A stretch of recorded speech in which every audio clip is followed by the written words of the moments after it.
Well, a very good afternoon, everybody, and a warm welcome once again to St. Faith's for session 8 of the Bible story, where Barbara will be taking us through the story of Samuel, the last of the judges. A warm welcome to those of you joining us online. I have to tell you, I'm afraid one of our cameras broke this morning, so the camera work won't be quite up to the standard that you're used to, but I hope it will be adequate and that you'll be able to enjoy tonight's talk. Barbara, a pleasure to welcome you once again. We look forward to your talk. Thank you. Good afternoon, everyone. Good afternoon to everybody who's watching from far away. We come to session 8 this week about Samuel, the Philistines, and Saul. If you remember last week, we left on a very depressed note. Everything seemed to be going bad. So we must take stock of the situation in the sacred history of the Bible, as the authority of the judges became inadequate to meet the needs of the changing times. The menacing threat of the encroaching Philistines, with their advanced technology of the new Iron Age weapons, demanded a more united political resistance than the judges were able to summon from the scattered Israelite tribes who'd settled among the Canaanites. Theocracy, that is the kingship of God, theocracy that did not have sufficient clout among humans without the support of a very strong judge. The attractiveness of the Canaanites' worship as farmers had persuaded many of the incomers to join them in their rituals to persuade the fertility gods, the Baals and the Asherah in Canaan, to send the sun and rain for the well-being of their crops. Yahweh was remembered as the God who could win battles, but the two religious systems were incompatible. The Israelites did not seem to notice that their successful battles had been won when thunder and hailstorms routed the enemy. They gave thanks to Yahweh for victory in fighting. And now the Philistines were winning. Joshua long ago had taken charge of the huge Baal temple at Shechem, and rededicated it to Yahweh in the triumph of victorious success. But as the years went by, and in the minds of the local inhabitants, the two systems became inevitably blurred. One or other of them would inevitably have to defer to the other, and the champions of Yahweh knew it would have to be either one or the other. It could not possibly be both. During this time, another more positive development was taking place. The incomers had been sharing their stories of Moses, the Passover, the Exodus, the covenant and the law at Mount Sinai with their cousins, also children of Abraham, who in their turn shared their patriarchal stories, which were treasured in various holy centers. The stories of Abraham were stored at Hebron, Isaac at Beersheba, and Jacob's stories at Bethel, with the result that the term Israelite could now be used to describe all of them. They all became sharers of their stories and poems in the current pre-literary time, although some examples of writing were beginning to appear, as I mentioned last week, with the newly discovered stone with the name Jerubbaal written on it. Jerubbaal, if you remember, was the the alternative name for Gideon, whose story we had last week. The writing is in the simple phonetic alphabet devised at Ugarit in the northeast corner of the Mediterranean. It was devised for trading purposes, as cuneiform and hieroglyphs were much too clumsy. and they're recognized by scholars nowadays as the beginning of the written language we call Hebrew. And while all this was positive, the matter of the soul of the nation was going to take several centuries longer to sort out, to resolve the issues between Yahwism and Baalism. We reached the stage last time when Yahwism seemed to be much less popular than Baalism. And there's no mention of Yahweh shrines around, but the hope for the future lay with the symbol of Yahweh's presence in the one and only Ark of the Covenant, which existed in the shrine at Shiloh, high among the hills above the Jordan Valley, where farming was of less importance. We have very little knowledge of the rites of worship there. It was obviously an altar and sacrifices were offered. They were the main features. Bowls of incense would certainly have been there to sweeten the air from the smells of the newly killed animals. There was certainly no sexual activity associated with the worship of Yahweh. Almost like Protestant and Catholic, isn't it? One is very, very stern and Puritan, and the other is really rather gorgeous. But never any hint was there that Yahweh ever had a consort. As I used to tell my pupils and drum it into them, there never, never, never was a Mrs. Yahweh. Absolutely not. The people had yet to learn that he was the god of fertility, but not a fertility god. And do keep firmly in your minds how different the two religious systems were.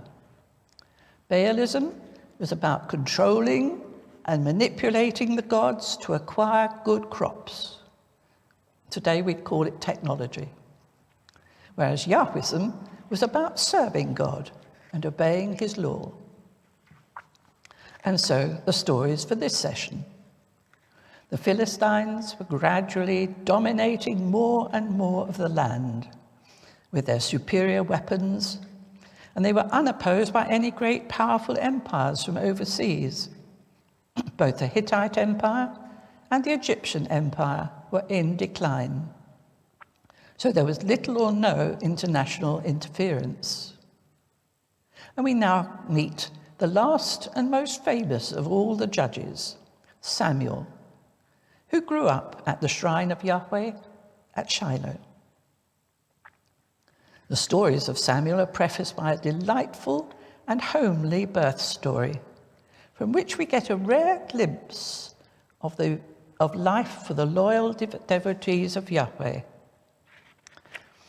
Samuel's father was Elkanah from Ramah in the hill country of Ephraim. He had two wives, Peninnah, who had children, and Hannah, who didn't.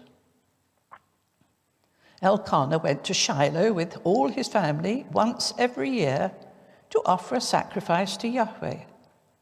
Now, we don't know the time of year, and it doesn't appear to have been a festival for everyone, more a private event to offer a family sacrifice and enjoy a communal meal with meat on the menu. The old priest there was Eli. Think about his name. E-L-L, Eli, the man of God. He was a descendant of the priestly family of Aaron, the brother of Moses, and he was assisted by his two sons, Hophni and Phinehas. They also would have shared the festive meal with the family who'd come to celebrate. And all should have been a very happy, original holy day, a real event. But for Hannah, it wasn't. She watched enviously while Elkanah gave portions of the sacrifice to Peninnah and all her children. And even though Elkanah gave her a double portion because he loved her, privately, Hannah suffered from all the jibes and taunts that she received from Peninnah for not having any children. And one year she could not stand it any longer. Provoked to tears, she refused to join the feast. And Elkanah's words to her are quite poignant. "Hannah, why do you weep? Why do you not eat? Why is your heart sad? Am I not more to you than 10 sons?"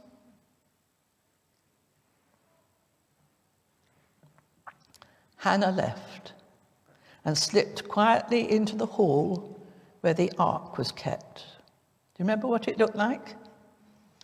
A box containing stones from Mount Sinai, an empty seat for Yahweh to sit on, and the poles by which it could be picked up and taken in procession anyway. She was unaware that it was always guarded, and this time by old Eli, who was sitting on a seat just inside the door. Hannah did something we've not met before. There's no such thing as private prayer. All prayer was sacrificial worship with the rituals of the priests.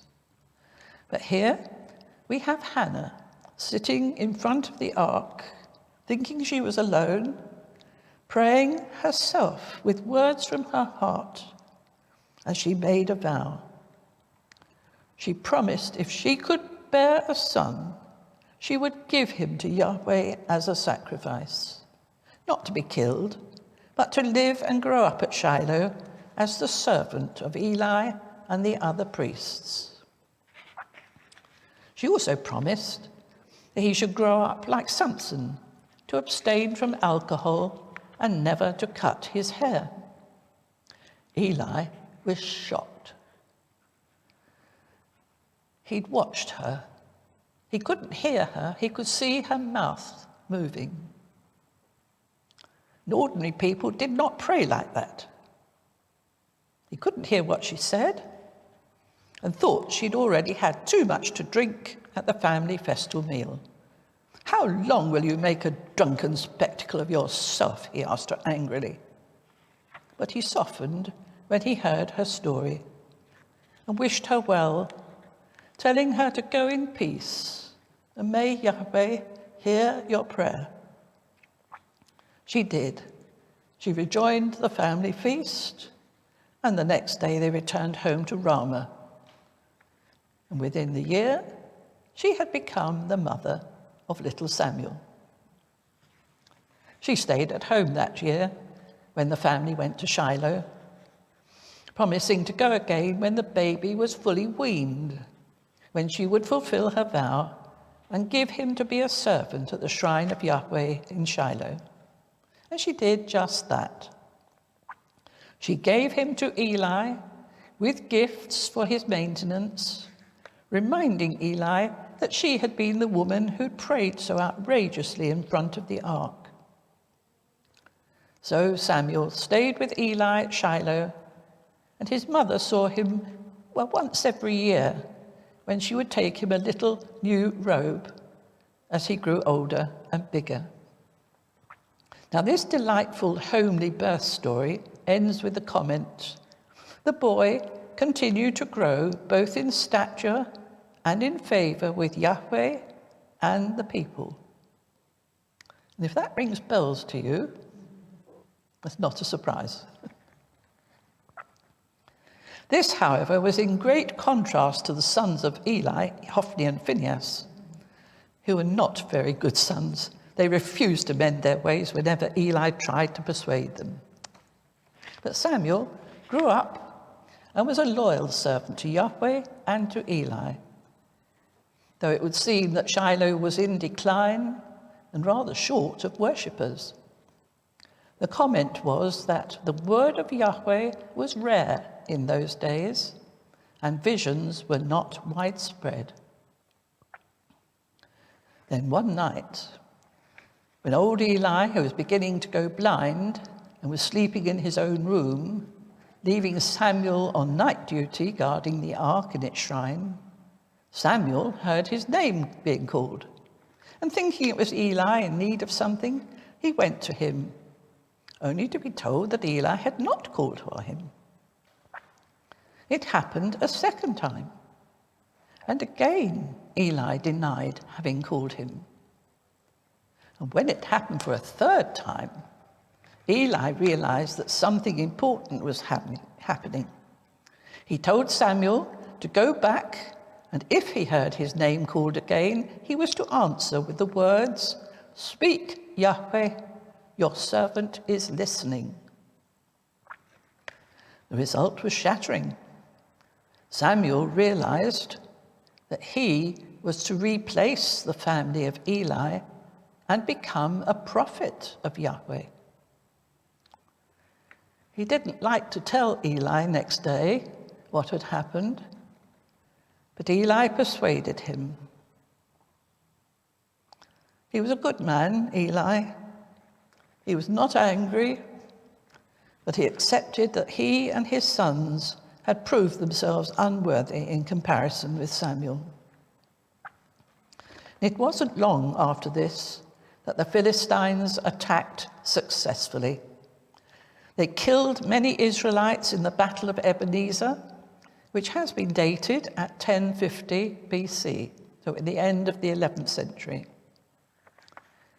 The Israelites remembered how in the olden days, in the desert years with Moses, the ark had always been carried in front of their troops, and Yahweh had won the battle for them. So in desperation, they sent for the ark. Hophni and Phinehas were in charge of it. They picked it up and carried it, as requested, to Ebenezer, the place of the battle.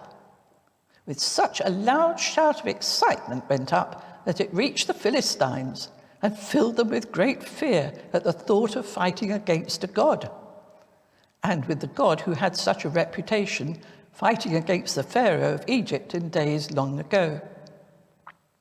The Philistines, however, rallied, hyped themselves up, and returned to the battle and won. It was totally disastrous for Israel. Hophni and Phinehas were both killed, and the ark itself captured by the Philistines. The triumphant Philistines were delighted. Israel had never before suffered such a defeat. News of it, when it reached Shiloh, killed old Eli, thus ending the tradition of the Aaronic custodianship of the ark. And it would seem that the shrine of Shiloh was also destroyed at this time. The Philistines, you see, were gaining control of the hill country at this time, dominating the Israelites more and more. And the Israelites had now even lost their God. As it was said, the glory has departed from Israel.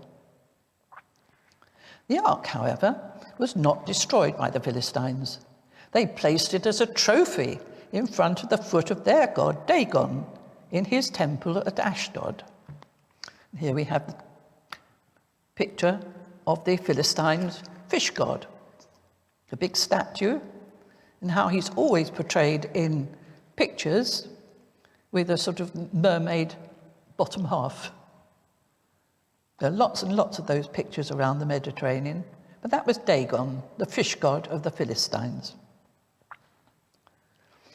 The next morning, however, they were mystified to find that Dagon's statue had fallen to the ground from its plinth.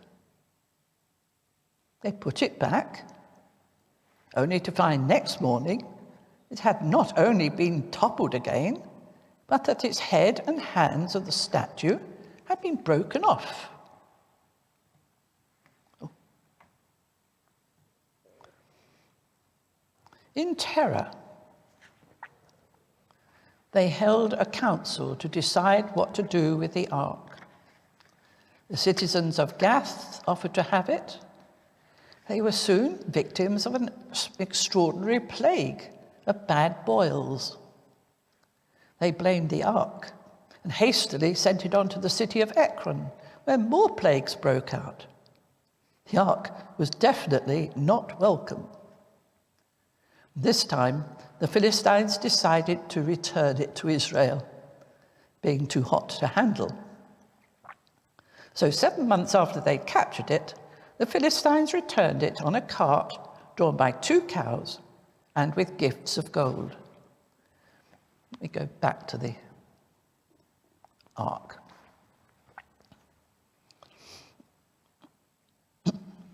They drove it to a place called Beth Shemesh, where the surprised Israelites could only rejoice. They straightway built an altar and sacrificed the cows, using the wood of the cart for fuel. But they were too scared of its power to want to keep it. So they asked the people of nearby Kiriath Jearim to take it. And they did. And the ark found a new home with a man called Abinadab, whose son Eleazar was appointed to have charge of it. And another 20 years went by. Samuel, now much older, began to be a traditional judge in Israel. He rallied the people and challenged them to return to Yahweh wholeheartedly by rejecting everything to do with the Baals and to live solely in obedience to Yahweh.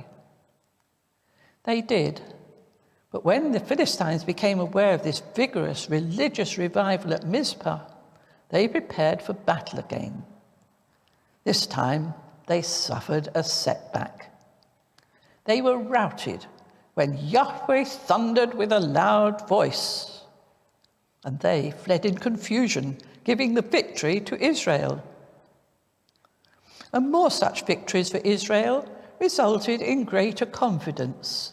And as before, in the time of the earlier judges, Samuel maintained his authority and travelled on a circuit each year, keeping charge of the people in Bethel, in Gilgal and Mizpah, as well as at Ramah, where he lived among his own family.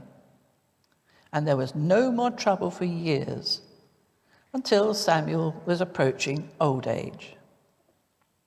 He tried to hand on his authority to his sons, but the people rejected them. People came with a new request to Samuel, that they should become like the other nations and have a king.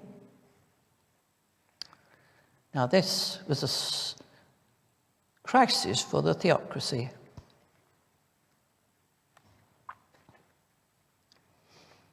Samuel tried to dissuade them, thinking it was the beginning of rejection for Yahweh. He tried to dissuade them by warning them that the authority of a king was paramount and would affect the whole of their lives in many unforeseen ways. A king, he told them, would conscript their sons to army service rather than hope for volunteers. He would conscript many others of them to be his courtiers and servants. He would take their daughters to work in his kitchens. He would take possession of any of their fields if he so chose, and demand the use of their donkeys and their workmen, and demand 10% taxes from all of them. The people refused to listen, insisting they wanted to be like the other nations with a king, rather than with the ark to go out before us and fight our battles. And reluctantly, Samuel agreed, knowing that life would never be the same again, and he set off to find the right candidate. And we now meet Saul, son of Kish, and of the small tribe of Benjamin in the far south of Israel. Saul was young, very tall, and very handsome, just like a king ought to be. And he was traveling all through the countryside looking for his father's donkeys, which had strayed far from home. On the point of giving up, Saul's companion suggested that they consult the man of God, a seer who lived nearby.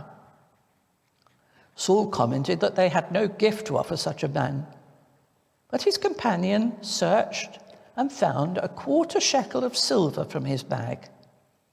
So off they went to find him. And we must pause here for a moment because of an intriguing verse. If you look in your Bibles and find the first book of Samuel, chapter 9, verse 9, you will read, "Formerly in Israel, anyone who went to inquire of God would say, 'Come, let us go to the seer.' For the one who is now called a prophet was formerly called a seer." And this verse introduces us to a new group of people known to be men of God and begs the question, who were they and what was the difference between them? So let us learn.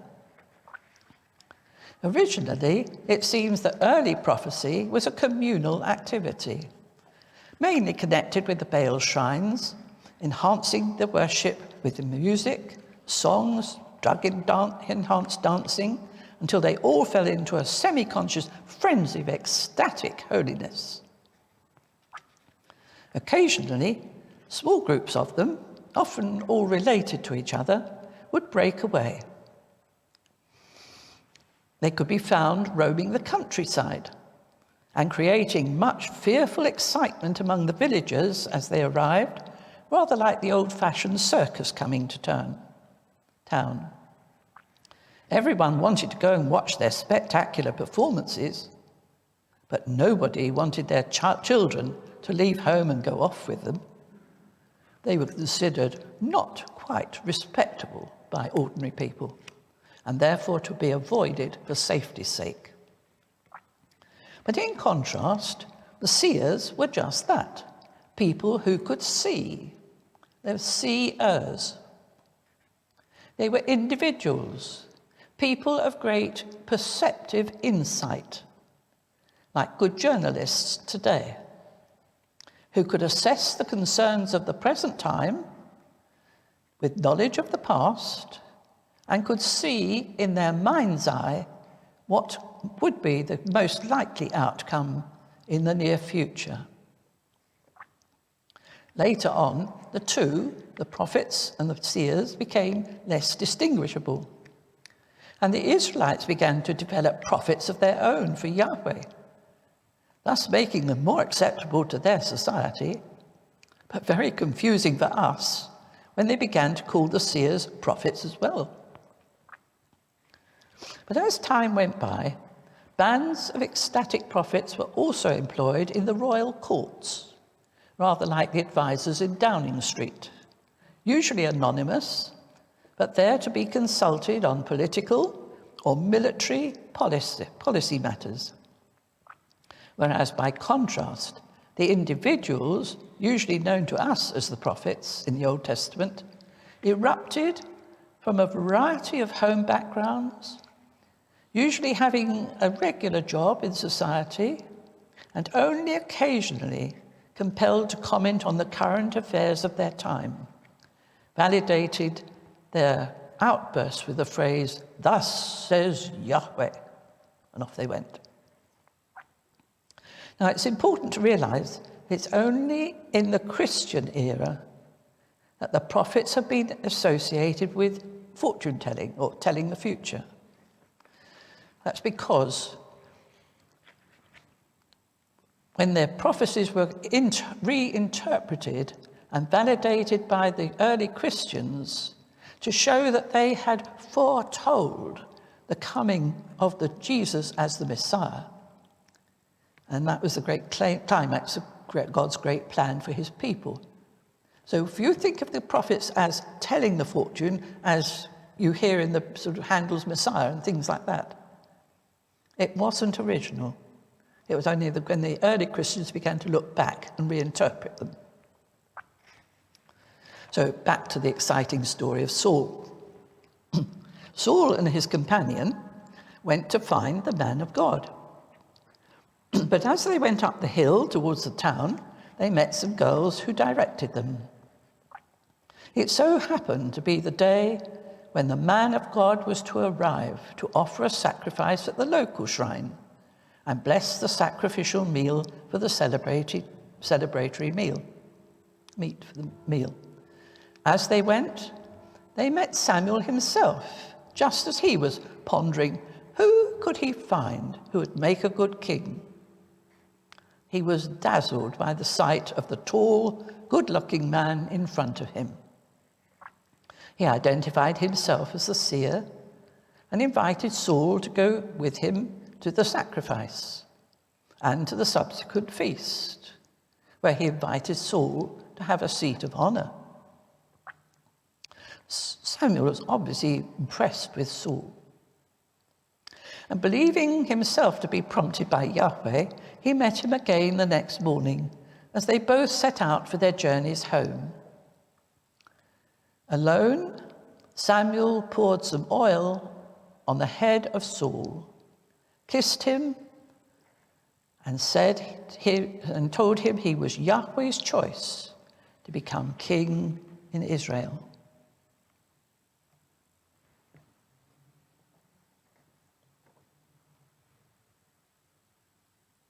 More next week, not next week, in 2 weeks' time. It's the 30th of January, 4:30 here. Just as the whole of the life of the Israelites is going to change. We really are on the cusp of what's going to come next. So I hope you'll be here 2 weeks' time, and we'll carry on.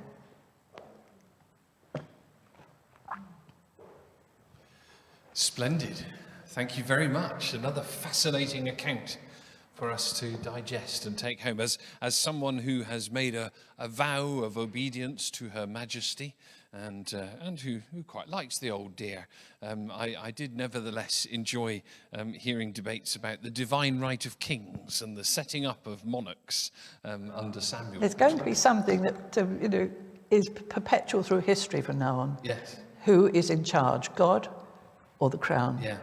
It goes right through to Henry VIII's time, when he put that Church of England firmly under the he certainly did. under the crown.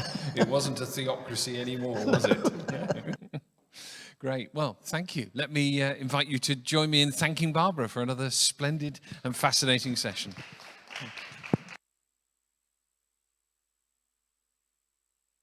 Notes for you to take home, if you would like. I put last week's notes there if you weren't here and able to take them. But the ones in the front are, and I've given you a special sheet to remind you of the difference between seers and prophets, because it is confusing if you can't keep them separate in your minds, particularly as we go on with the story. Thank you. So help yourself to the notes, and I'll be there to answer any questions you may like to ask.